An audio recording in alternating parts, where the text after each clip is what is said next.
하나님 말씀은 마태복음 11장 20절에서 30절입니다. 신약 성경 마태복음 11장 20절에서 30절, 신약 18면입니다. 저와 여러분이 한 절씩 교독하죠. 자, 제가 먼저 볼게요. 예수께서 권능을 가장 많이 행하신 고을들이 회개하지 아니하므로 그때에 책망하시되, 화 있을진저 고라시나, 화 있을진저 벳세다야, 너희에게 행한 모든 권능을 두로와 시돈에게 행하였더라면 그들이 벌써 베옷을 입고 제에 앉아 회개하였으리라.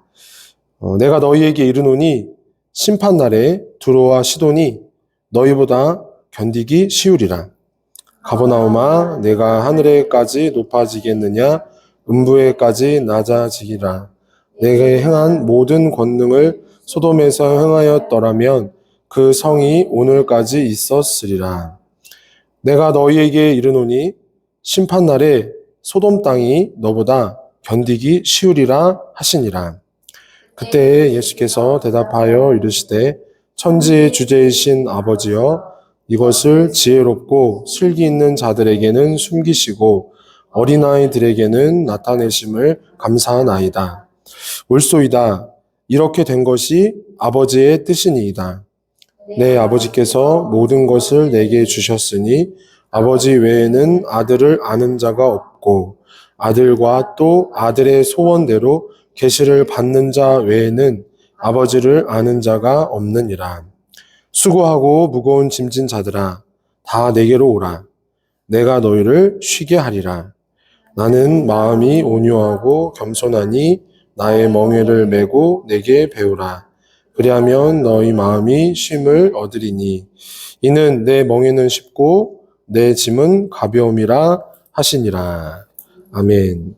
계시를 받는 자라는 제목으로 함께 은혜를 나누겠습니다. 하나님의 형상으로 지음받은 인생은 하나님 앞에서 단독자라는 그런 이제 얘기를, 개념을, 신학적인 주장을 한 쉐런 키르게고르가 있습니다. 그 사람은 모든 인생을 있는 그대로의 사람과 되어야 할 사람, 이렇게 분별해서 보았거든요. 네, 이러한 있는 그대로의 사람의 모습과 또 되어야 할 사람의 모습이 오늘 본문에 나타납니다. 먼저 있는 그대로의 사람은 어떤 특징을 갖고 있습니까? 본문에 고라신, 벳세다, 가버나움에 주님이 큰 은혜를 베푸셨는데 이제 권능이라는 오늘 또 본문의 단어를 쓰시는데 많은 기적과 기사를 베푸신 거죠. 그럼에도 그들은 회개하지 않습니다. 주님께 돌아오지 않죠. 자신들의 어떤 인생관, 가치관, 삶의 방식을 내려놓지 못하고 주님이 제시하시는 복음과 하나님 나라의 비밀, 그리고 구원의 지혜로 나오지를 못한 거예요. 죄에서 돌이키도록 말씀하시는 주님이 오늘도 이 시간에도 우리에게 원하시는 것은 회개하는 것이죠. 돌이키는 삶이에요. 여러분이 지금까지 살아온 삶이 하나님 앞에 어떠한지를 말씀을 통해서 되돌아보고 또 그 말씀의 통찰 앞에서 우리가 애통해하고 돌이키는 것이죠. 여러분 이 아침에 이런 은혜를 주님이 허락해 주시기를 바랍니다. 그래서 우리 중에 누구도 고라신, 벳세다, 가버나움처럼 그렇게 책망듣는 그런 일이 없기를 바랍니다. 주님이 구약시대 심판받은 성읍들하고 대조를 하시거든요. 보면 두로, 시돈, 소돔. 구약시대 여러분 잘 아시는 대로 바알의 우상숭배가 성행했던 곳, 그다음에 소도마 아시는 대로 여러분 창세기 19장에 그런 동성연애가 성행했던 곳. 그래서 하나님의 불과 유황 심판을, 하나님의 그런 심판을 면하지 못했던 그들이 만약에 주님이 오늘 지금 이제 오늘 본문에 행하신 그 권능을 행했더라면 그 성읍들이 멸망당하지 않고 심판당하지 않고 남아 있었으리라 하시잖아요. 그럴 정도로 고라신이나 벳세다나 가버나움의 심령들은 강팍했고 주님의 말씀을 듣지 못했다는 거죠. 그러니까 자신의 길로 계속 갔다는 거예요. 돌이키지 못하고. 이 회개라는 주제, 사실 오늘 만약에 말씀의 부제를 정해야 된다고 했다면 계시를 받는 자가 이제 제목이잖아요. 부제라고 한다면 회개하는 자라고 할 수 있거든요. 그러니까 계시를 받는 것과 회개하는 것은 이렇게 항상 나란히 할 수밖에 없는 거예요.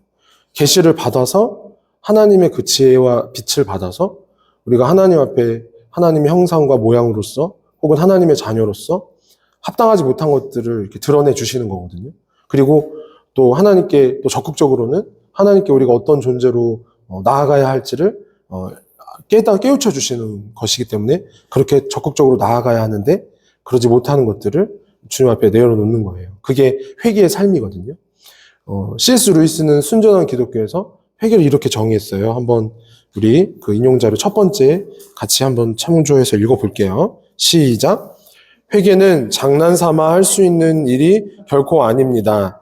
이것은 단순히 굴욕을 감수하는 것보다 훨씬 더 어려운 일입니다. 회개한다는 것은 수천 년간 익혀온 자기 만족과 자기 의지를 버린다는 뜻입니다. 이것은 여러분 자신의 일부를 죽이는 것, 일종의 죽음을 겪는 것을 뜻합니다.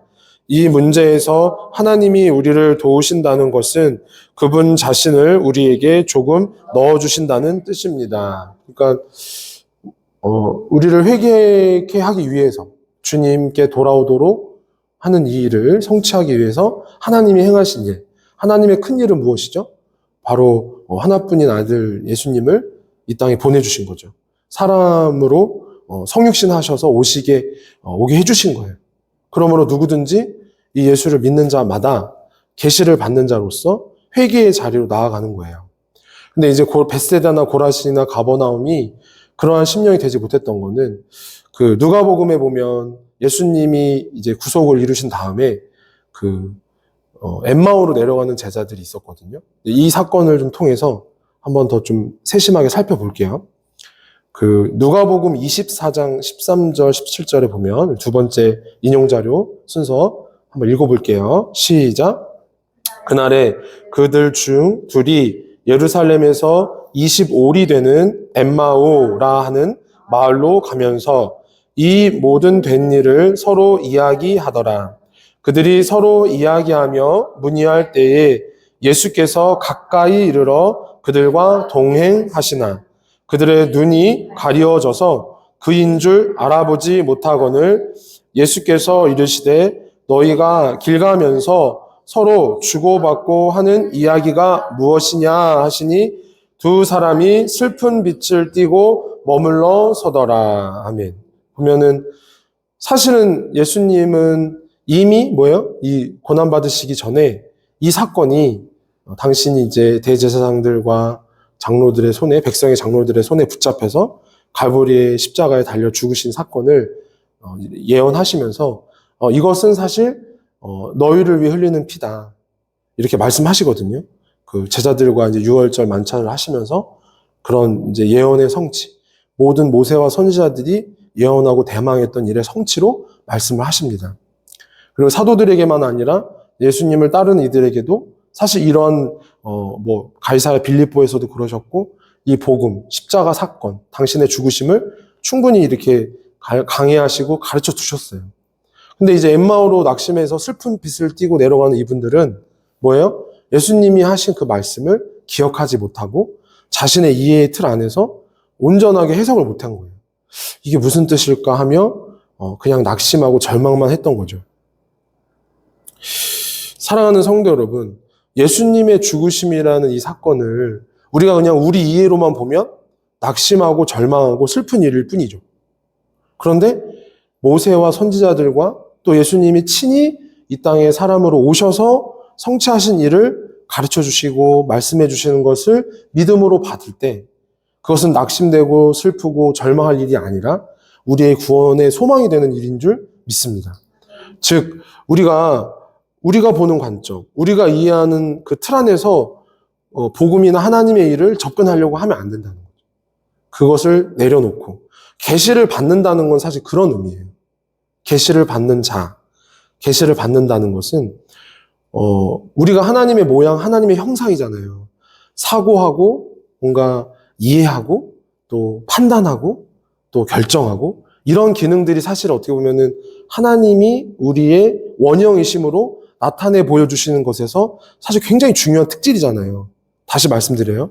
사고하고, 판단하고, 이해하고, 결정하는 것들이 우리가 하나님의 모양으로서 나타내는 모든 기능 중에 굉장히 중요한 거잖아요. 그렇죠? AI 시대가 지금 오고 있는데, 우리가 지난 이제 겨울 MT 때도 같이 그 메타 인지에 대해서 또 이렇게 좀 세미나 하면서 들었잖아요. AI가 못하는 거, 인공지능이 못하는 건 뭐예요? 자기가 모르는 거를 모르는 거예요. 자기가 알고 있는 거나 모르고 있는 것을 이렇게 제3자가 돼서, 객관자가 돼서 살필지를 못하는 거예요. 아주 쉬운 예로, 베네수엘라에서 세 번째로 큰 도시가 뭐죠? 바로 그죠. 0.1초도 안 돼서 말하잖아요. 사람은 그걸 하는 거예요. 자기가 모르는 걸 빨리 말해요. 모른다는 거를. 근데 AI는 자기가 모르는 거를 계속 찾아내요.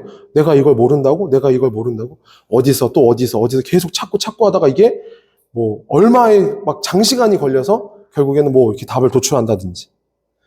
방금 같은 그냥 어떤 뭐 지리적인 거는 쉽게 답할 수 있겠지만 철학적인 거, 또 종교적인 거, 깊은 어떤 인생의 문제들은 더 그렇겠죠. 자, 그럼 이거예요. 사랑하는 성도 여러분.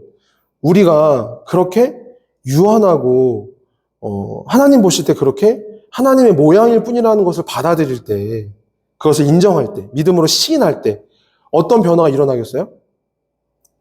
내가 안다고, 본다고, 할 수 있다고 할까요? 아니면 주님이 아십니다.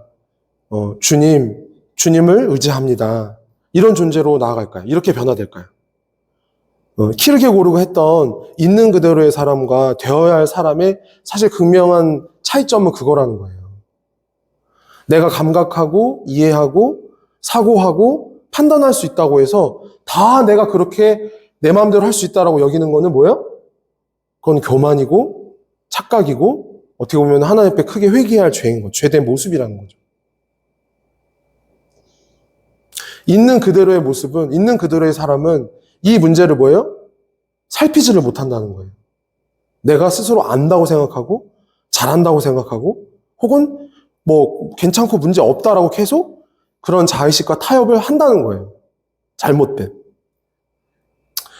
오늘 이 아침에 이 말씀을 듣고 나눈 여러분들은 그러한 어떤 착각이나 자만이 아니라 하나님이 우리를 알게 해주시는 대로 우리에 대하여, 이 세계에 대하여, 영생에 관하여 계시하시고 가르쳐 주시는 대로 그렇게 나아가는 자들이 되기를 바랍니다. 그러니까 먼저 지금은 있는 그대로의 모습의 문제를 살펴보고 있는 거예요. 그들은 왜 눈이 가려졌을까요? 얼마 전까지만 해도 예수님과 같이 있었잖아요. 제자라고 하는 거는 예수님하고 가까이서, 그죠? 같이 예배도 드리고, 성경 공부도 하고, 또 뭐 이렇게 신방도 하고, 야외 예배도 드렸다는 거잖아요. 근데 지금 분명히 예수님 옆에 계신데 어때요? 못 알아보고 있잖아요. 근데 우리의 이런 영적인 어둠이 바로 뭐예요? 내가 지금 얼마 전에 예루살렘에 어떤 슬픈 일이 있었어. 근데 낙심될 일이야. 참 너무 안 좋은 일이야. 계속 이 이해 속에 있으니까 그렇게 사랑하는 주님이 사실은 뭐예요? 그 자기의 고난으로 들어가셔서 그리스도의 영광을 이렇게 성취하시고 우리를 구속하시는 것을 이루시는데 옆에 그리고 오신 건데 영광스러운 주님으로, 부활의 주님으로, 이제 영원히 우리와 함께 하실 주님으로 이렇게 옆에 계신데 그걸 못 알아보는 거예요. 왜 그렇다고요? 이거 얼마 전에 나 정말 메시아라고 믿었는데 대제사장들 손에 죽었어. 근데 막 어떤 여인들이 막 시체는 못 봤다고 하는데 너무 놀랄 일이야. 어떻게 되지? 이러고 그냥 가는 거예요. 자기들이 그냥 복음의 참뜻과 하나님의 하신 일의 그 바른 의미를 받아들이지 못하고 자기들끼리 그냥 말하자면 넋두리 하면서 신세한탄하면서 원래 예수님 만나기 전의 자리로 자기 집으로 그냥 가고 있는 거예요. 근데 여기서 저는 이 부분을 묵상하면서 참 우리 주님 감사하고 성품이 귀한 것은, 너무 좋은 것은, 그러면 야 너네 말고 나 나 따르고 믿을 사람 많아. 그냥 그러실 수 있잖아요. 전혀 지금 엉뚱한 말이지만 이제 우스갯소리 같이 설명드리는 거지만 내가 니네 3년을 가르치고 2년을 가르치고 그렇게 막 내가 나사로도 무덤에서 데리고 왔는데 겨우 한다는 짓이 그거 복음 이해 못 해가지고 좀 가고 있냐? 야, 가. 그럴지 않아요? 대부분 요즘 예나 지금이나 사람들 다 그렇지 않아요? 그죠? 굉장히, 그죠? 이기적이고, 그죠? 그런 사리사욕적인 그런 행동 하잖아요. 기준에 안 맞으면 그냥, 됐어. 야, 너 말고 할 사람 많아. 이러잖아요. 그러니까, 그런, 좀 막 미국이나 서구는 그런다면서요. 그냥, 너 해고야. 그러면 바로 그냥 가방 싸서 가야 된다면서요. 그렇게 아주 무정하다면서요. 요즘 우리나라도 그래요? 그러니까 무슨 얘기냐면, 그렇게 무정하고 무심하고 자기밖에 모르는 그런 상태의 그런 제자라고 일컬어지나, 누가가 그렇게 두 제자라고 일컬어 하거든요. 근데 글로바라는 이름도 나오긴 해요.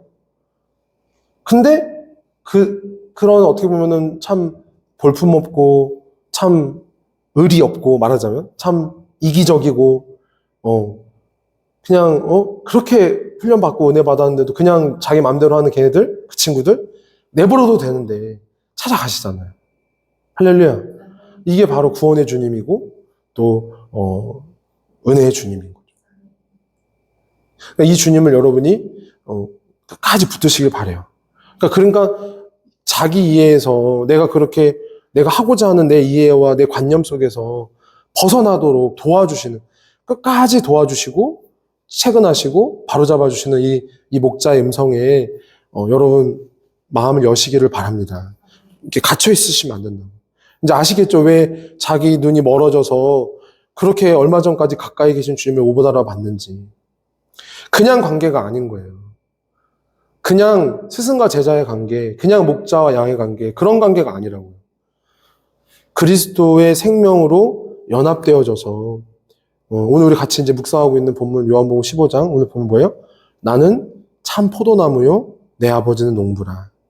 또 믿는 너희는 가지라 하시잖아요. 그렇게 붙여진, 이렇게 접붙여진 그리스도의 사랑, 그리스도의 생명, 그리스도의 지혜로 거듭나서 그분이 보게 해주시는 것을 보고 그분이 판단하시는 것을 따라 사는 그러한 영적인 일들이 변화되는 일들이 일어나길 바랍니다. 근데 있는 그대로의 사람들은 어떻다고요? 그냥 제 길로 계속 간다고요.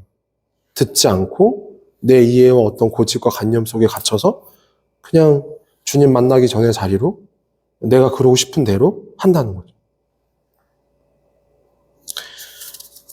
마태복음 26장 31절 32절에 보면 그때 예수께서 제자들에게 이르시되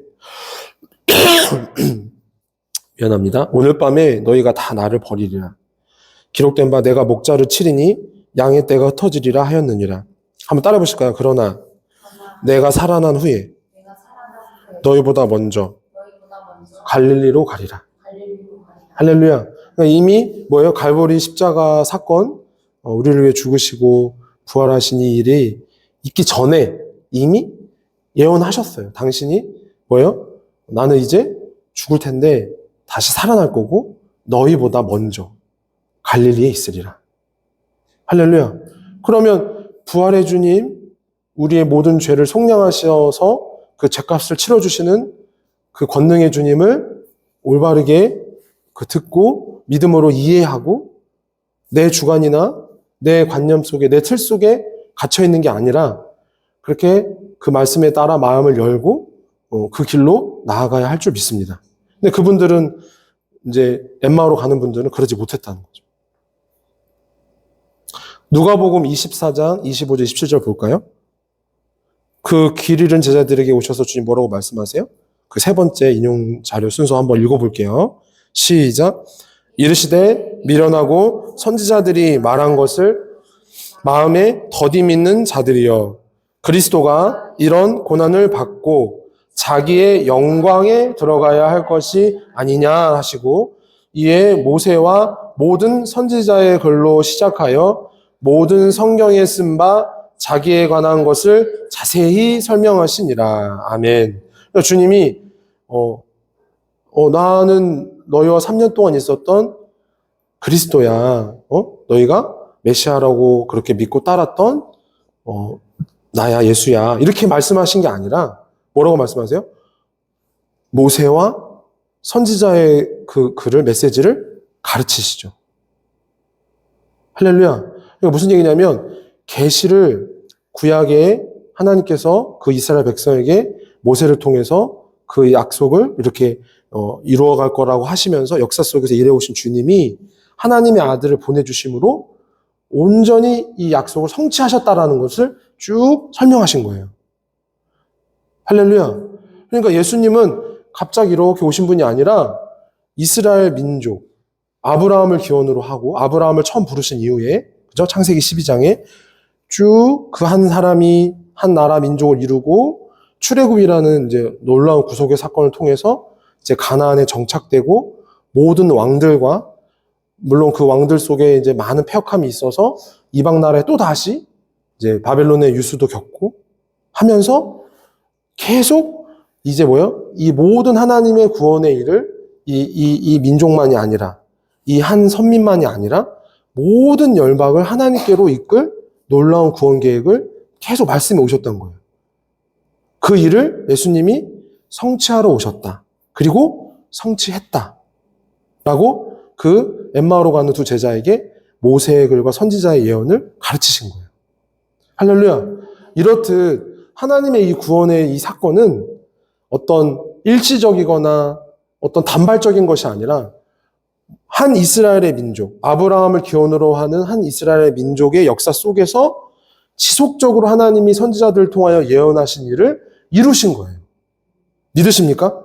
그러니까 여러분, 예수님도 철저하게 이렇게 하나님의 구원의 예언과 약속 안에서 순종하신 거예요.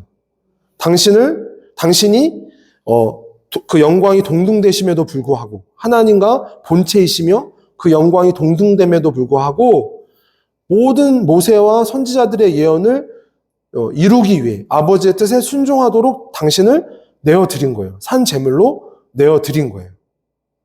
그 예언을, 계시를 성취하기 위해서. 여러분 믿으십니까? 그러면 잘 봐보세요.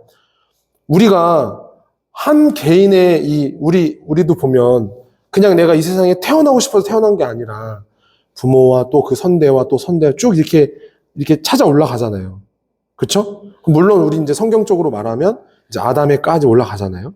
그러면 모든 인류에 대해서 하나님이 어떤 인류, 어떤 나라 이렇게 다 똑같이 대하시는 게 아니라 한 민족, 한 특별한 나라를 계획하고 계신다는 거예요. 하나님의 나라, 특별히 역사 속에 뭐예요? 이스라엘이라는 민족. 그 속에 뭐예요? 주님이 하나님의 아들로 오신 거예요. 믿으십니까? 이게 굉장히 중요한 거예요. 그러니까 우리도 우리 자신을 이해할 때, 인생을 이해할 때 단순히 단편적이고 단회적이고 어떤 일시적인 것으로만 다 보려고 하지 말고 역사와 모든 전통과 배경 속에서 항상 하나님이 지금 어떤 일을 행하고 계신가를 볼 수 있어야 된다는 거예요. 그냥 있는 그대로의 사람은 그렇게 뭐예요? 감각적이고 단편적이고 파편적이고 이례적인 것에 매여 산다는 거예요. 그게 아니라 온 인류와 모든 역사와 특별히 한 민족을 택하셔서 모든 민족을 구원하시기 원하는 하나님의 그 긍휼하신 뜻을 따라 당신의 생명을 바치신, 당신의 몸과 당신의 모든 것을 드리신 그리스도를 정점으로 하는 이 계시의 지혜 속에 우리가 들어와 있는 거예요. 그러니까 여러분 이 은혜를 생각한다면, 그리고 우리가 개인적으로도 받은 그 놀라운 은혜들을 생각한다면 우리가 함부로, 그죠? 우리의 주관과 우리의 편견과 내 이해에 갇혀서 하나님을 본다거나 내 인생을 그렇게 살아가서는 안 되겠죠? 무슨 말씀인지 아시겠어요? 자, 그러면 왜 이 예루살렘을 더 이렇게 머물지 않고 부활하신 주님의 예언을 받아들이지 못하고 왜 떠났는가?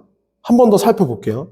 왜냐면 그게 우리의 연약함, 가장 심한 연약함이기 때문에 그래요. 주님 곁을 잘 지켜야 되는데 그러지 않으려고 하는. 자, 이어서 누가복음 24장 19절 하반절에서 24절. 네 번째 인용 순서거든요. 자료. 한번 읽어볼게요. 시작. 그는 하나님과 모든 백성 앞에서 말과 일에 능하신 선지자이거늘 우리 대제사장들과 관리들이 사형 판결에 넘겨주어 십자가에 못 박았느니라. 우리는 이 사람이 이스라엘을 속량할 자라고 바랐노라. 이뿐 아니라 이 일이 일어난 지가 사흘째요. 또한 우리 중에 어떤 여자들이 우리로 놀라게 하였으니 이는 그들이 새벽에 무덤에 갔다가 그의 시체는 보지 못하고 와서 그가 살아나셨다 하는 천사들의 나타남을 보았다 함이라. 또 우리와 함께한 자 중에 두어 사람이 무덤에 가 과연 여자들이 말한 바와 같음을 보았으나 예수는 보지 못하였느니라. 아멘. 이제는 뭐예요? 죄와 사망의 권세가 우리를 함부로 하지 못해요. 여러분 믿으십니까? 이제 이 세상이 죄와 사망의 권세로, 특별히 마귀가 그 사망에 쏘는 것으로 우리를 절망시키지 못해요. 왜냐하면 예수님이 부활의 첫 열매가 되셨거든요. 믿으십니까? 모든 한 민족, 한 인물 아브라함 이후에 한 민족을 모든 열방, 모든 세계 속에서 그 정점으로 삼아서 모든 예언자들과 모세를 위시한 모든 예언자들이 대마하고 있었던 분이 이제 오신 거예요. 이제 우리는 그런 구속사적으로 얘기한다면 신약 시대를 살고 있는 거거든요. 예수님이 구속을 이루신 이후의 시대, 혹은 성령이 오신 시대, 이제 종말의 시대라고도 하죠. 혹은 재림을 앞두고 있는 시대. 그렇다고 한다면 뭐예요? 있는 그대로의 사람처럼 내 이해와 관념과 편견 속에서 하나님을 대하거나 하나님이 인류를 대하시고 구원의 일을 이루어가시는 것을 접근하는 게 아니라 내 이해를 벗어나서 내 편견과 내 관념을 내려놓고 그리스도를 통해서 또 모세와 선지자들의 그 예언을 성취하신 그리스도를 통해서 우리에게 무엇을 말씀하시고 또 무엇을 원하시고 어떤 변화를 바라시는지를 우리가 깊이 묵상하고 붙잡아야 할 줄 믿습니다. 그것이 바로 뭐예요? 되어야 할 사람인 거예요. 그러니까 여러분은 지금 어느 정도에 있을까요? 저와 여러분은 지금 어느 정도에 있을까요? 여전히 은혜를 받고 예수님의 권능을 경험했음에도 그 벳세다나 고라신, 가버나움처럼 회개하지 않고 자신의 그런 어떤 고집, 관념, 편견에 묶여서 주님이 우리에게 참으로 주고 싶으신 하나님의 형상을 회복하고 그렇게 당신의 목숨까지도 아버지의 뜻에 온전히 순종하신 그 뒤를 따라야 할 텐데 그러지 못하고 주저하고 또 우리의 눈과 마음이 빼앗겨 있지는 않은가. 우리가 온전히 그리스도의 그 은혜로 십자가의 공로로 이제는 듣는 자들, 내가 보고 싶은 대로 보는 자들이 아니라 하나님이 그 예수님을 통해서 보여주시는 대로 보는 자들이 되기를 바랍니다. 그러니까 되어야 하는 사람의 사실 되게 중요한 개념이거든요.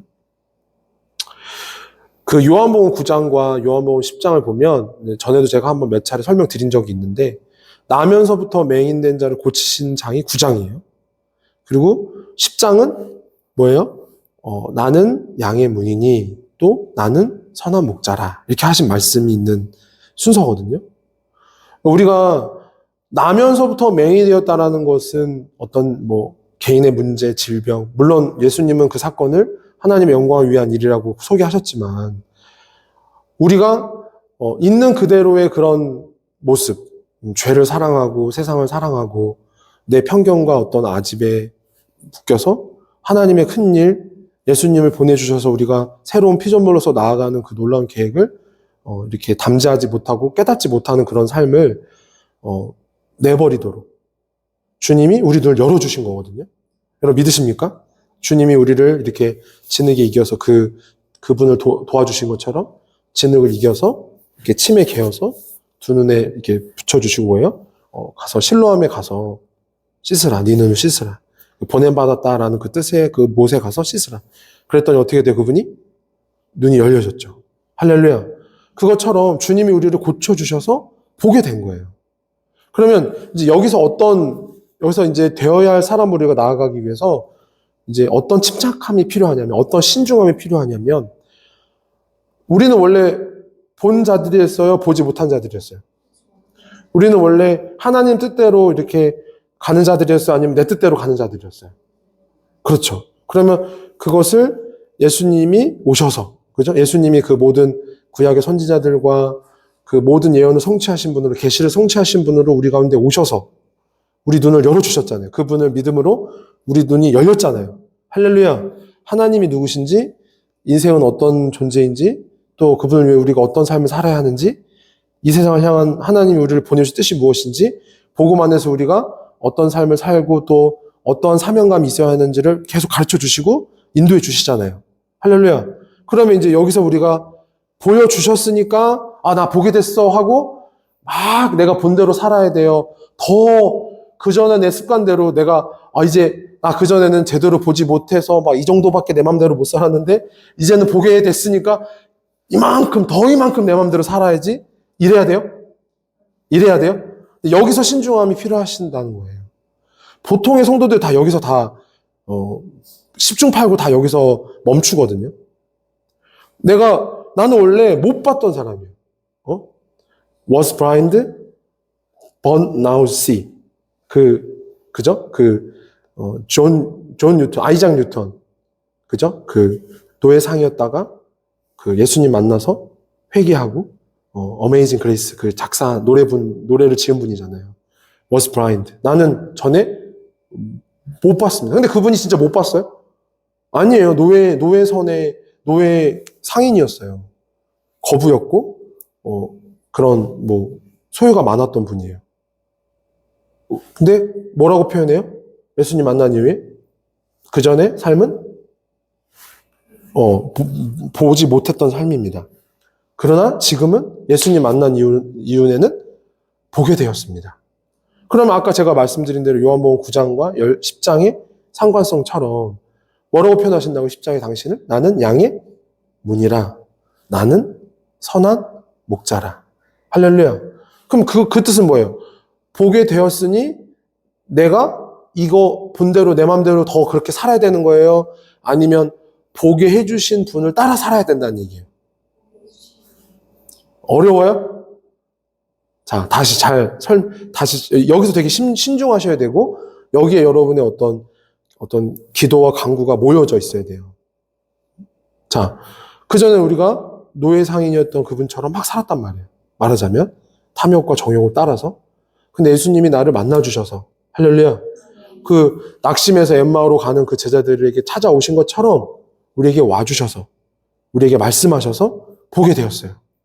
하나님이 누구신지. 혹시 여러분 중에 저와 여러분 혹시 지금 이 시간에 보지 못한 분이 있다면 이 시간 말씀을 통해서 보게 해주시길 바라고, 또 보기를 주저하는 분이 있다면 주님의 어떤 믿음의 담력으로 채워주시길 바라고, 또 보게 해주신 것을 따라 더 힘있게 순종하며 인내하는 삶이 되기를 원합니다. 할렐루야. 내가 보지 못했던 자였는데 보게 된 자가 되었으니 보게 해주신 분을 따라 살아야 할 줄 믿습니다. 그게 나는 양의 문이라, 나는 선한 목자라, 그렇게 당신을 소개하시고 가르쳐 주신 뜻이에요. 엠마오로 낙심하여 슬픔의 빛을 띠고 예루살렘을 떠나가는 그들을 찾아가셔서 불러주신 하나님의 뜻인 거예요. 그런 예수님의 기다리심이고 찾아오심인 거예요. 그런 오래 참으심과 그런 인내하심을 우리가 항상 바라며, 그렇구나. 나는 계속 본다고 내가 원래 못 봤는데 보게 해주신 은혜를 생각하면서 겸손하게 나를 보게 해주시는 분을 더 바라보고 묵상하고 경청해야 되는데 자꾸 내가 예전의 습관대로 노예상인으로 살았던 것처럼 내 마음대로 하나님을 이해하는 어떤 정욕과 탐욕의 그런 어떤 우상처럼 자꾸 하네. 이런 어떤 간극과 영적인 싸움에서 여러분이 승리하길 바라요. 선한 믿음의 분별력을 회복하길 바랍니다. 마틴 로이드 존스 목사님은 이렇게 되어야 할 사람의 그 대표적인 예로 노아를 들거든요. 그래서 노아에 대해서 노아는 이러한 인식의 변화가 있었습니다라고 설명을 해요. 한번 같이 읽어볼까요? 5번째 인용자료. 시작. 노아는 임박한 멸망을 경고하시는 하나님을 믿었습니다. 주변 사람들이 무슨 말을 하고 어떻게 살아가든 상관없이 하나님이 세상을 만드셨으며 여전히 장악하고 계신다고 믿었습니다. 인간은 동물이 아니요 하나님의 형상을 따라 지어진 피조물이라고 하나님 앞에 책임을 져야 하는 존재라고 믿었습니다. 주변 상황은 잘못된 것이며 그런 상황은 영원히 지속되지 못한다고 믿었습니다. 자, 여러분 보세요. 노아는 철저하게 하나님이 이제 물로 세상을 심판하신다는 그 계시를 들었어요. 그리고 뭐예요? 방주를 짓기 시작하죠. 그러면 그런 노아를 세상 사람들이 볼 때 어땠을까요? 너무 과격한가요? 제가 볼 때 이거밖에 없는 것 같아요. 이거죠. 이 표현밖에. 다시, 노아는 물로 세상이 심판당한다는 하나님의 계시를 듣고, 계시를 받고, 방금 이제 이 마틴 로이드 존스 목사님 소개한 이런 이해, 이런 인식 속에서 인내했어요. 이런 인내하고 순종하는 노아를 세상은 어떻게 봤을까요? 분명히 이렇게 봤을 거예요. 그렇죠? 즉, 하나님을 모르는 세상은 그냥 있는 그대로 사는 사람들은, 다시 말하면 죄 가운데 회개하지 못하고 여전히 자기의 아집과 편견 속에 갇혀있는 분들은 하나님을 위해 사는 사람 혹은 하나님을 순종하는 사람, 당연히 그리스도를 위시한, 우리 계시를 성취하신 구원을 이루어주신 분을 위시한, 머리로 한 그분을 위시한 모든 교회의 몸을 이루는 분들을 볼 때는 어리석게 보이는 거예요.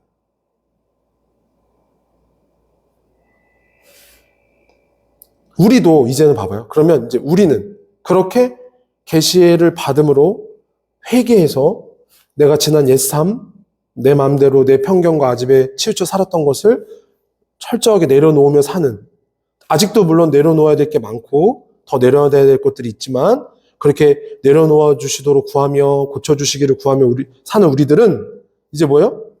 세상은 죽어있다라고 이해해야 되는 거예요. 가장 핵심적으로. 자, 이것을 사도 바울이 갈라디아서 6장 14절에 이렇게 압축적으로 표현을 했거든요. 한번 같이 읽어볼까요? 6번째 인용자료. 갈라디아서 6장 14절 시작. 내게는 우리 주 예수 그리스도의 십자가 밖에는 자랑할 것이 아무것도 없습니다. 그리스도로 말미암아 내 쪽에서 보면 세상이 죽었고 세상 쪽에서 보면 내가 죽었습니다. 봐봐요. 십자가에 죽으신 예수님을 통해 그리고 우리를 의롭게 해주시기 위하여 다시 사시는 그분을 통해 세상을 보면 세상은 뭐라고요? 죽어 있는 거예요. 왜요? 하나님을 떠나 있기 때문에. 생명이신 하나님을 떠나 있기 때문에.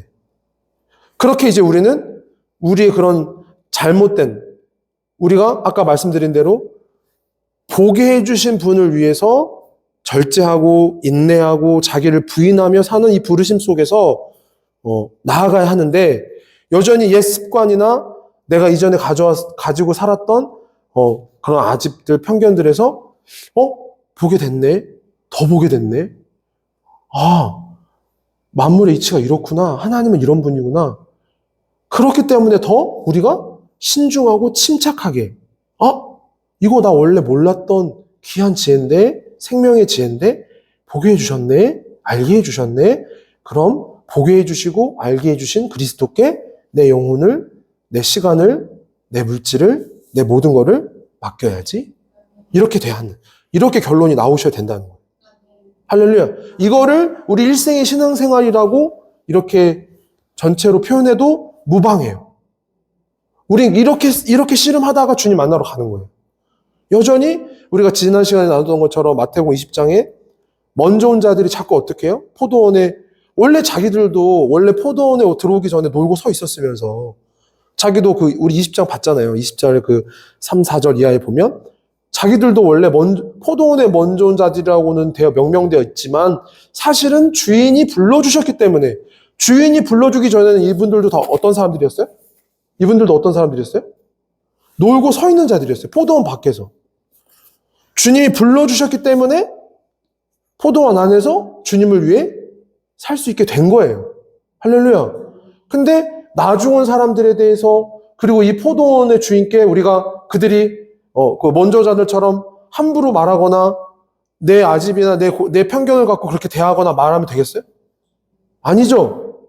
항상 그러니까 여러분, 은혜는 주님의 음성에 귀 기울이는 거예요.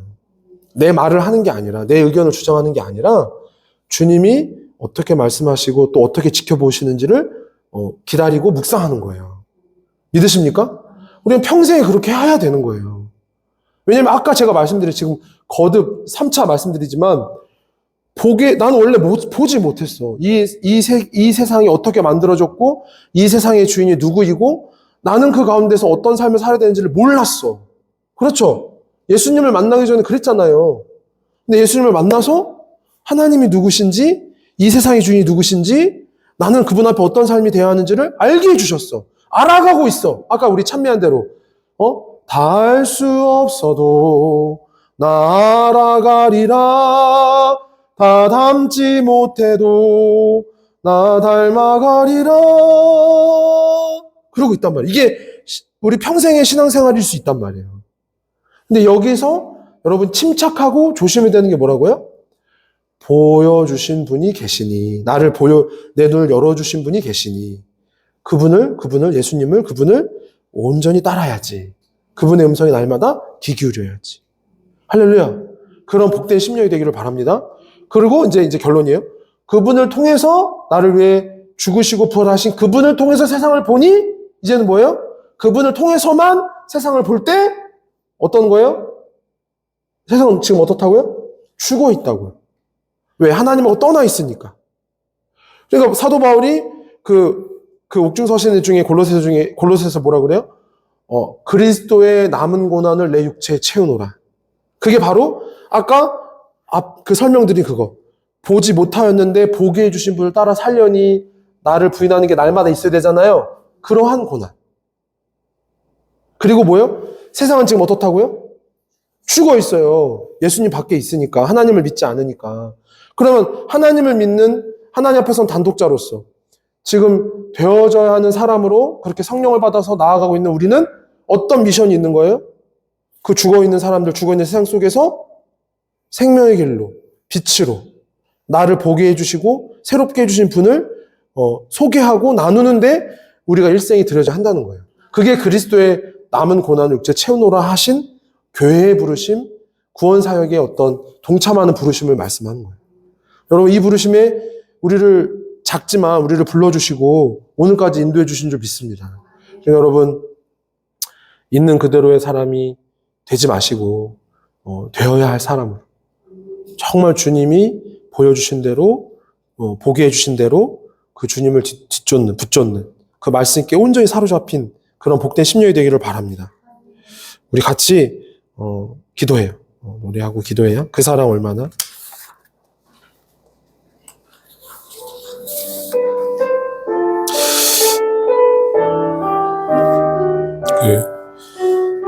작년 그 파리 올림픽 때 여러분 그 어떤 메달리스트가 이렇게 인터뷰했어요. 한번 들어보세요. 정말 행복합니다. 개인적인 명예나 자존심의 한 보탬이 돼서 스스로에게 너무 잘했다는 말을 해주고 싶습니다. 그러니까 세상은 이것뿐이에요. 고린도후서 10장 12절 말씀대로 자기를 내세우고 자기를 척도로 하여 자기를 견주는 사람이에요. 하나님과 관계없는 명예로움이 명예로울 수 있겠어요? 하나님을 모르는 영광스러움이 참된 영광일 수 있겠어요? 아니에요. 이러한 안타까운 심령들이 우리 주변에 있단 말이에요. 우리가 또 그 가운데서 지금 순례자의 길을 그 행인처럼 지금 믿음으로 걸어가고 있단 말이에요. 근데 우리가 막 갈짓자로 걸어야 되겠어요? 막 자기를 내세우고 그냥 그 전에 그랬던 것처럼 있는 그대로 살아야 되겠어요? 되어야 할 사람으로, 새로운 사람으로, 믿음의 사람으로, 성령의 사람으로, 순종의 사람으로, 절제의 사람으로, 자기 부인의 사람으로, 제자의 사람으로 여러분 그렇게 나아가시길 바랍니다. 이렇게 소원하는 마음으로 같이 찬양하고 기도해요.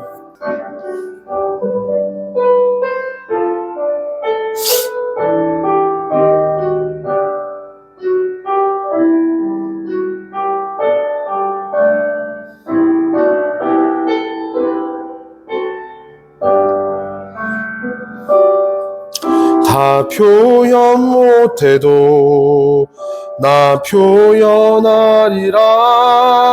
다 고백 못해도 나 고백하리라. 다 알 수 없어도 나 알아가리라. 다 닮지 못해도 나 닮아가리라. 다 표현 못해도 나 표현하리라. 다 고백 못해도 나 고백하리라. 다 알 수 없어도 나 알아가리라. 다 닮지 못해도 나 닮아가리라. 그 사랑 얼마나 아름다운지, 그 사랑 얼마나 날 부욕해 하는지, 그 사랑 얼마나 크고 놀라운지를, 그 사랑 얼마나 나를 감격하게 하는지. 지금 함께 기도합니다. 주님, 우리가 여전히 죄를 사랑하고 세상을 사랑하는 있는 그대로의 사람에 있습니까? 주여 벗어나게 하옵소서, 회개하게 하옵소서. 주님 우리에게 말씀하시고 우리를 돌이키도록, 우리로 하여금 하나님을 알도록 오신 예수 그리스도, 나를 위해 고난받으시고 십자가에 죽으시고 부활하신 주님을 바라보게 하여 주옵소서. 그래서 온전히 회개하는 삶, 주님의 음성에 귀 기울이는 삶, 있는 그대로의 모습이 아니라 되어져야 할 새로운 피조물로 하나님의 형상으로 나아가게 하옵소서. 우리 주여 한번 부르고 기도합니다. 주여! 살아계신 아버지 하나님, 저희가 여전히 주님을 믿는다고 하면서도 여전히 이전의 습관과 편견과 아집과 고집에 갇혀 있습니까? 내 이해로 주님의 복음과 주님의 행하심을 접근하려고 합니까? 주여 용서하여 주옵소서.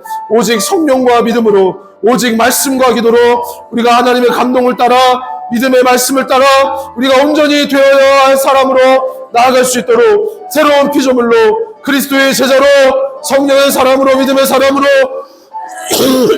나아갈 수 있도록 도와주옵소서. 주여, 우리가 온전히 변화되기 원합니다. 성령의 사람으로, 믿음의 사람으로 나아가기 원합니다. 주여, 붙들어 주옵소서. 우리 가운데 성령을 부어주시고 하나님 우리에게 말씀하여 주사 기도로 믿음으로 나아가게 하여 주옵소서. 순종과 인내로 나아가게 하여 주옵소서. 우리를 보여주셨음에도 우리가 보지 못하였던 자였으나 우리가 보는 자들로 우리를 보게 해주셨음에도 보게 해주신 분을 위하여 살지 않고, 보게 해주신 분을 쫓아 살지 않고, 여전히 이전에 내가 보지 못했었을 때에 그런 아집과 고집과 편견을 갖고 그것을 더 확장하며 그것을 더 네 삶에 살지 않습니까? 주여 용서하여 주옵소서.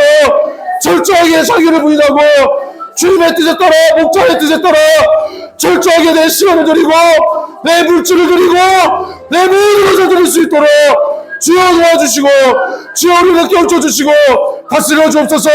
온유하고 겸손하게 하여 주옵소서. 성령을 쫓아 행하기 원합니다.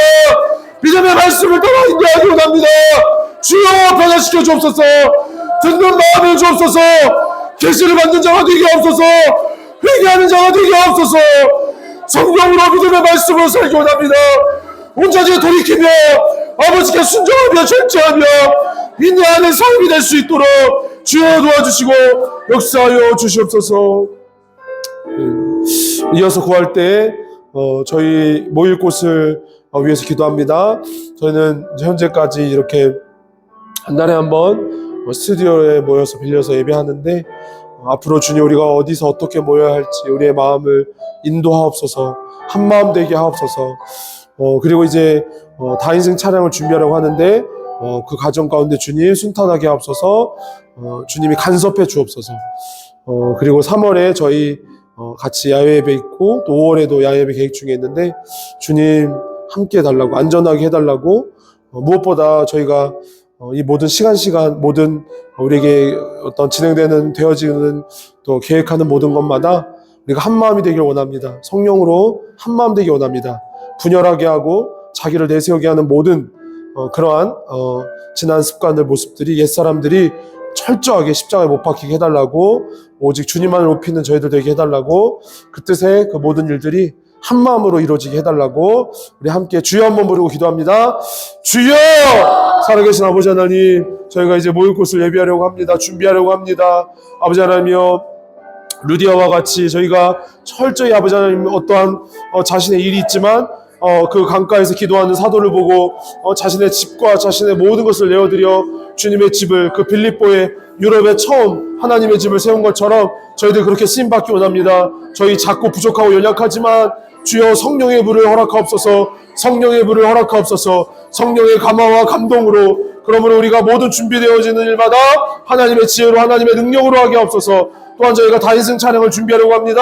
주님 간섭하여 주옵소서. 주님 모든 과정이 순탄하게 하옵소서. 3월에 야외예배 준비하고 있고 또 5월에 저희가 야외예배를 하려고 합니다.